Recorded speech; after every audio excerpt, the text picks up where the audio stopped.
જય શ્રી કૃષ્ણ. તો સુખદેવજી કહે છે કે હે પરીક્ષિત, એક દિવસની વાત છે કે યશોદા મૈયાએ જોયું કે આજે મારા લાલાનું જન્મ નક્ષત્ર આવ્યું છે, એટલે કે આજે રોહિણી નક્ષત્ર આવ્યું છે, તો આજે હું ઉત્સવ મનાવીશ. સાચી રીતે જન્મદિવસ ક્યારે મનાવવો? તો ઘણા લોકો આજના સમયમાં તારીખ પ્રમાણે પોતાનો જન્મદિવસ ઉજવતા હોય. શાસ્ત્રની રીતે જોઈએ આપણે તો જન્મદિવસ એ જન્મ નક્ષત્રના દિવસે ઉજવવો જોઈએ. અને એ કદાચ ન અનુકૂળ રહે તો જન્મનો માસ એટલે જાન્યુઆરી ફેબ્રુઆરી નહીં પણ કારતક માગસર, એ જે માસ આવતો હોય, જે તિથિ આવતી હોય, એ દિવસે જન્મદિવસ એ ઉજવવો જોઈએ. તો આજે લાલાના જન્મ નક્ષત્ર આવ્યો, રોહિણી નક્ષત્ર આવ્યો, એટલે યશોદા કહે આજે હું ઉત્સવ મનાવીશ.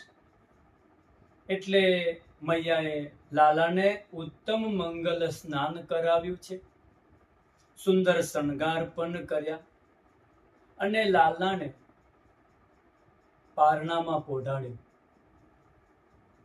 લાલાને પોઢેલો જોયો, વિચાર્યું કે થોડું ઘરનું કામ કરી લઉં.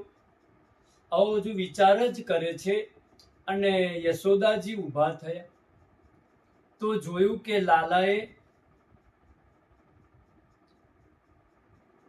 પોતાની જાતે જ પડખું ફેરવ્યું. માતાએ જોયું કે લાલાએ પોતાની જાતે જ પડખું ફેરવ્યું, આનંદમાં આવી ગયા, ઉછળી ગયા. મારા લાલાએ પોતાની જાતે પડખું ફેરવ્યું, લાગે છે કે મારો લાલો થોડો મોટો થયો. આનંદમાં આવી ગયા અને આખા ગોકુળમાં જાહેરાત કરાવી કે મારા લાલાએ આજે એની જાતે જ પડખું ફેરવ્યું છે, તો એનો ઉત્સવ છે, બધા પધારો. વાત સાંભળતાની સાથે જ ગોપીજનો સજી ધજીને શણગાર સજીને તૈયાર થઈ અને નંદાલયમાં આવ્યા. બધા કહેવા લાગ્યા, મૈયા તમારા લાલાએ પડખું ફેરવ્યું ને એની તમને વધાઈ છે. યશોદા કહેવા લાગ્યા, આમ વારંવાર મોટેથી બોલી અને તમે હેરાન ન કરો. હમણાં જ મેં લાલાને પોઢાવ્યો છે પલનામાં, જો જાગી જશે ને તો મને પરેશાન કરશે, હેરાન કરશે. તો ગોપીજનો કહેવા લાગ્યા, તો અમને બોલાવ્યા શું કામ? અમે આવ્યા છે તો ગાઈશું, વગાડીશું, નાચીશું, કૂદીશું, અવાજ તો થશે જ ને. મૈયા બોલ્યા, 1 મિનિટ ઉભા રહો, હું આ લાલાની કોઈ વ્યવસ્થા કરું, પછી તમે ગાજો વગાડજો, જે કરવું હોય તે કરજો. પછી તો યશોદાજી આ સૂઈ રહેલા લાલાના પલણાને ઉઠાવ્યું. ઘરની બહાર એક બળદ ગાડી, એની જ્યાં બળદ બાંધેલા ન હતા એ ગાડાની નીચે લાલાનું પલણું લટકાવી મૂક્યું અને ગાડીની ઉપર દહીં, દૂધ, માખણના માટલા ભરીને મૂકી દીધા. પાછા આવીને ગોપીજનોને યશોદા બોલવા લાગ્યા કે હવે તમારે જે કરવું હોય તે કરો, ગાઓ, વગાડો, નાચો, કૂદો, જે કરવું હોય તે કરો. મેં ગાડીની નીચે પલણું મૂક્યું. એ પોઢેલા રહેશે અને તમે અહીંયા ગાતા વગાડતા. પછી તો ગોપીજનોએ સુંદર મધુર મંગલ ગાન કર્યા છે. બધા તન્મય થઈને નાચવા લાગ્યા, કૂદવા લાગ્યા. અને જેવા મધુર ગીત ગોપીજનોએ ગાયા તો એના અવાજથી લાલાની આંખો ખુલી. પલનામાં કનૈયાની આંખો ખુલી. જાગતાની સાથે જ એને ચારે બાજુ જોયું, વિચાર કર્યો, ગીત મારા માટે ગવાય છે, મારા આંગણામાં ગવાય છે અને હું આ ગાડી નીચે લટકી રહ્યો છું. ઉત્સવ મારો મનાવાય છે અને હું અહીંયા છું. મારે ત્યાં જવું છે પણ હજુ તો હું ખાલી પડખું ફેરવતા શીખ્યો છું. ચાલીને ત્યાં કેવી રીતે જઈ શકું હું? ભગવાન ઉઠ્યા, પરંતુ કોઈ જોતું પણ નથી. બધા નાચવા કૂદવામાં મસ્ત છે. લાલાને લાગ્યું એક ઉપાય છે.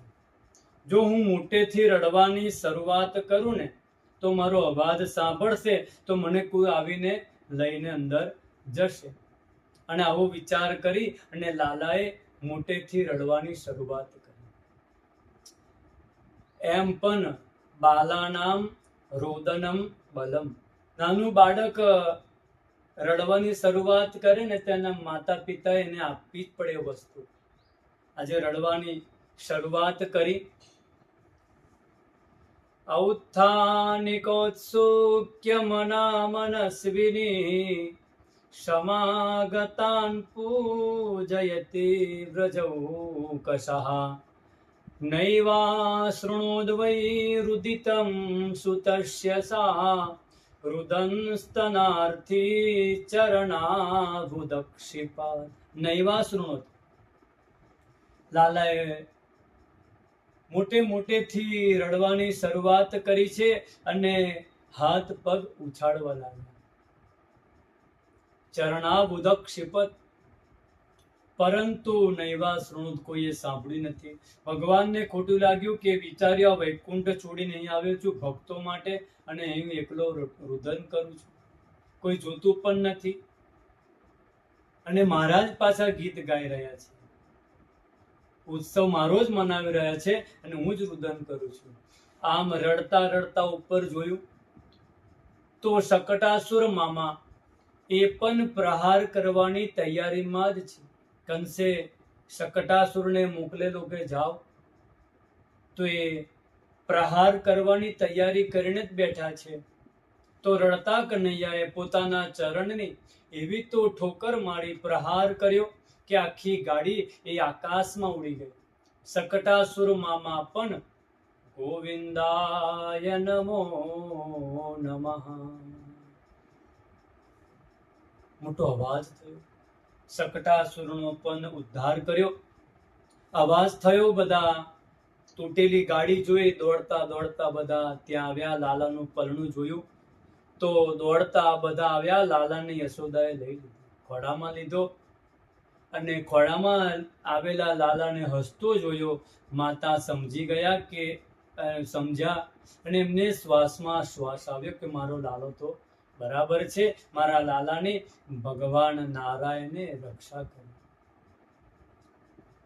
એટલામાં નાના બાળકો દોડતા દોડતા આવ્યા. અરે મૈયા, ગજબ થઈ ગયો. શું થયું? કઈ પવન આવ્યો નથી, વાવાઝોડું આવ્યું નથી, કોઈ બળદ કઈ સાંઢ કઈ ગયો નથી, તો આ ગાડી ઉડી કેવી રીતે ગઈ? તો એક બાળક બોલ્યું, મૈયા હું કહું. લાલાએ રડતા રડતા ગાડીને એવી લાત મારી કે ગાડી આકાશમાં ઉડી ગઈ.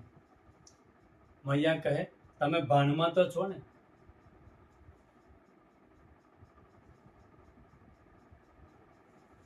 કઈ આજે તો હજુ મારો લાલો પડખું ફરવાનું શીખ્યો છે અને આને લાત મારી દીધી, આકાશમાં ઉડાવી દીધી ગાડી. અરે આ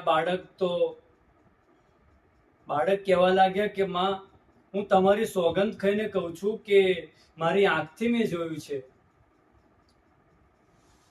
ઉચુર અવ્યવસિતમ મતિન ગોપાન ગોપીશ્ચ બાલકા રુદતાનેન પાદેન ક્ષિપ્તમેતન્ન સંશયઃ. રુદતાનેન પાદેન. આ તમારા રડતા લાલાએ લાત લગાવી અને અનેન પાદેન ક્ષિપ્તમ, અને આ ચરણની ઠોકર મારી, ગાડી ઉડાવી. નતે શ્રદ્ધધિરે ગોપા બાલભાષે તમેત્યુતા અપ્રમેયમ બલમ તસ્ય બાલકસ્ય નતે વિદુઃ. યશોદાજી, તું શું આની પર વિશ્વાસ રાખે છે? વિચારીએ કે યશોદા તો શું, વ્રજવાસીઓ પણ આ બાળકો પર વિશ્વાસ ન કર્યો, એમને ત્યાંથી ભગાડી મૂક્યા. યશોદાએ તો મોટા બ્રાહ્મણને બોલાવે, વિદ્વાનને બોલાવ્યા, પૂછ્યું કે મારા લાલાના ગ્રહો કેવા છે, જુઓ તો ખરા.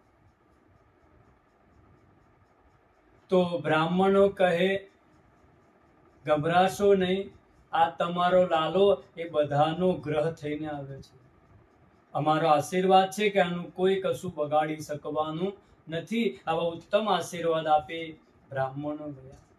આમ ભગવાને ઉત્તમ શકટ ભંજનની લીલા કરી. હવે આગળ આ પૂતના એટલે કોણ? અવિદ્યા. તો આધ્યાત્મિક દ્રષ્ટિએ એ શું સાર નીકળે એ આપણે આગળ સમજીએ. જય શ્રી કૃષ્ણ.